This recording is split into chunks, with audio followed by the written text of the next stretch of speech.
Passion Translation, Matthew chapter 15. I don't know about you guys, but I've been seeing these Gospels in like a whole new way. They have been punching me in the face while simultaneously hugging the life right out of me. Matthew chapter 15, the Passion Translation. Then the Pharisees and religious scholars came from Jerusalem and approached Jesus with this question: why do your disciples ignore the traditions of our elders? For example, they don't ceremonially wash their hands before they eat bread. Jesus answered, and why do you ignore the commandment of God because of your traditions? For didn't God say, honor your father and mother, and whoever abuses or insults his father or mother must be put to death? But you teach that it's permissible to say to your parents when they're in financial need, whatever gift you would have received from me, I can keep for myself, since I dedicated it as an offering to God. This does not honor your father and mother. And you have elevated your traditions above the words of God. Frauds and hypocrites. Isaiah described you perfectly when he said, these people honor me only with their words, for their hearts are so very distant from me. They pretend to worship me, but their worship is nothing more than the empty traditions of men. Then Jesus turned to the crowd and said, come, listen, and open your heart to understand. What truly contaminates a person is not what he puts into his mouth, but what comes out of his mouth. That's what makes people defiled.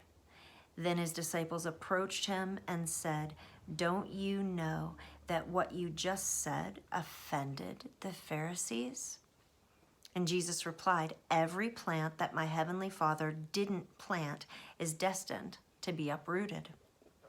Stay away from them, for they're nothing more than blind guides. Do you know what happened with when a blind man pretends to guide another blind man? They both stumble into a ditch. Peter spoke up and said, will you explain this to us?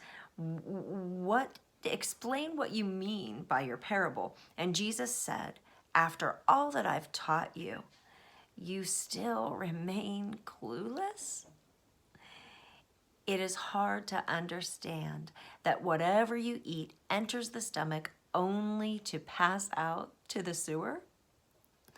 But what comes out of your mouth reveals the core of your heart.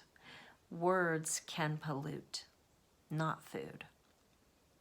You will find living within an impure heart evil ideas, murderous thoughts, adultery, sexual immorality, theft, lies, and slander. That's what pollutes a person. Eating with unwashed hands doesn't defile anyone. Then Jesus left and went north into the non-Jewish region of Lebanon. He encountered there a Canaanite woman who screamed out to him, Lord, Son of David, show mercy to me. My daughter is horribly afflicted by a demon that torments her. But Jesus never answered her. So his disciples said to him, why do you ignore this woman who's crying out to us? And Jesus said, I've only been sent to the lost sheep of Israel. But she came and bowed before him and said, Lord, help me. Jesus responded, it's not right for a man to take bread from his children and throw it out to the dogs. You're right, Lord, she replied. But even puppies get to eat the crumbs that fall from the prince's table.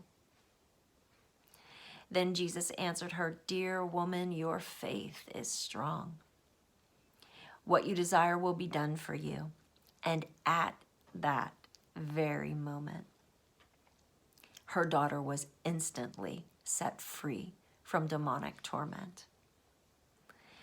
After leaving Lebanon, Jesus went to the Lake Galilee and climbed a hill nearby and sat down. Then huge crowds of people streamed up the hill, bringing with them the lame, blind, deformed, mute, and many others in need of healing. They laid them at Jesus' feet, and he healed them all. And the crowds marveled with rapture and amazement, astounded over the things they were witnessing with their own eyes. The lame were walking, the mute were speaking, the crippled were made well, and the blind could see. For 3 days, everyone celebrated the miracles as they exulted and praised the God of Israel. Jesus called his disciples to himself and said, I care deeply about all these people, for they've already been with me for 3 days without food. Now, I don't want to send them away fasting, or else they'll be overcome by weakness on their journey home. So the disciples said to him, where in the world are we going to find enough food in this desolate place to feed this crowd? How many barley loaves do you have? Jesus asked. 7, they replied, and a few small fish. So he gave the order, have the people sit down on the grass. Then he took the 7 loaves and the fish and gave thanks to God. He broke the bread and gave it all to the disciples, who then distributed the food to the crowds. When everyone was full and satisfied, they gathered up the leftovers, and from what was once 7 loaves and a few fish, they filled 7 baskets. There were 4,000 men who ate the food Jesus multiplied, and even more, including women and children.